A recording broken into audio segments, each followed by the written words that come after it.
Hello everyone, my name is Kiran. Welcome to my channel Nursing Made Easy. Today we are going to talk about cholelithiasis.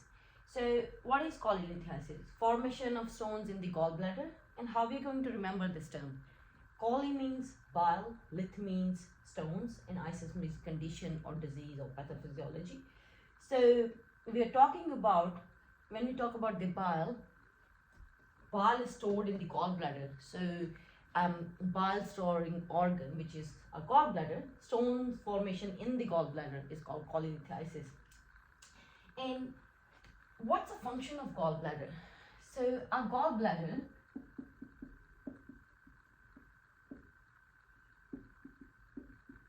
help in the storage of bile and also make it more concentrated as well. And another function of gallbladder or bile is it actually act as a transporter or help in the get rid of bilirubin in a body. So bilirubin, if you're talking about bilirubin is actually the end product or the byproduct of hemolysis, which is breakdown of the RBCs. Once RBCs reach the lifespan, which is 120 days, it's actually breaking down. And then we get the bilirubin, which we don't really need in our body, so body will try to get rid of it. And the bilirubin is the substance which actually gives color to bowel and to urine as well. So that's the function of bile. So when we are talking about the gallstones, there are two type of gallstones, or three, but main ones are cholesterol stones and pigmented stones, and mixed third ones. 80% of the stones are made up of cholesterol and rest will be pigmented and mixed.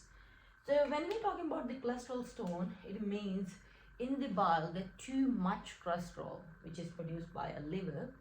So, and it's like bile is super saturated with the cholesterol, and then it will cause the cholesterol stone. Pigmented stones are actually made up of bilirubin. So when we are talking about the pigmented stone, it means too much bilirubin. So from where we are getting the bilirubin? From breakdown of RBCs. Hence, if there is any disease pathology or disease condition where there's too much hemolysis, too much breakdown of the RBCs, we'll get too much bilirubin, and then it will produce the pigmented stones or bilirubin stones, and then mixed as well, like in the third category. So what are the risk factors for cholelithiasis? Normally it's like 4 F's. Female, fertile, fat. When we talk about the fat, it means if someone is consuming too much fat containing food or too much fatty food, which increases the cholesterol and then causes the cholelithiasis. And for middle-aged females, and also another cause is when females take the oral contraceptive pills. Let's now talk about clinical presentation of cholelithiasis or gallstones. So sometimes it can be asymptomatic, patient might not have any symptom, but when it's symptomatic, clinical presentation would be epigastric pain or right upper quadrant pain, because gallbladder is situated on the right upper quadrant. So patient might experience pain in there, and that pain will be worsened when patient is taking any fatty food, because gallbladder had to produce that bile to make in the breakdown and absorption of the fat, so patient will experience more pain. And they might even not tolerate the fatty food or fatty fluids. And this clay color stool, because one of the function of bile is the transport or get rid of that bilirubin, and when we get rid of the bilirubin, like I explained, it actually gives the color to a poo. So if it's not doing the job properly, what's gonna happen?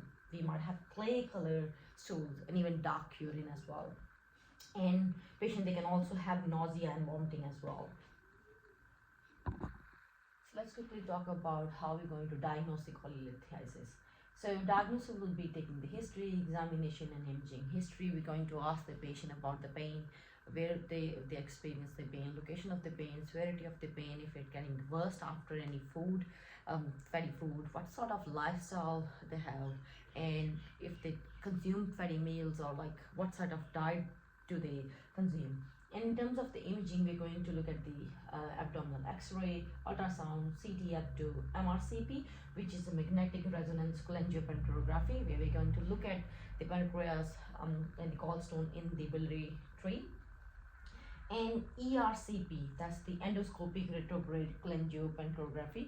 So the difference between MRCP and ERCP is, with the MRCP, it's purely for the diagnosis purposes, but ERCP, we can diagnose and actually remove the stones at the same time in case they are causing obstruction, because complication of gallstone is it can actually cause the obstruction in the cystic duct and the common bile duct.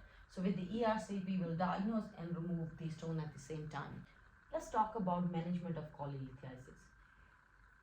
If it's asymptomatic, doesn't really need any management. However, if it's symptomatic, we need elective cholecystectomy, or if it's urgent, might need the emergency cholecystectomy, depending upon the severity of the gallstones, or if it causing too much complications. And in terms of nursing management, pain assessment and management would be really important. We need to make sure that we are assessing the pain properly, location, how patient is describing it, if it's getting worse after the feeding meal, if it's rotating anyway, and management in terms of giving the patient proper pain relief and re-evaluating the pain after giving the pain relief as well. If patient is having severe nausea and vomiting, they might get very dehydrated, so it's really important that we give them appropriate IV fluids. And in terms of nausea and vomiting, we might also need the NG tube, which is nasogastric tube, and help relieving the symptoms. And patient education and reassurance, that will be really important, because then we can explain the patient what's going on, what are the things they need to do, how they can prevent it, or even after the cholecystectomy, what are the things they need to do. That's all about the cholelithiasis. Thank you.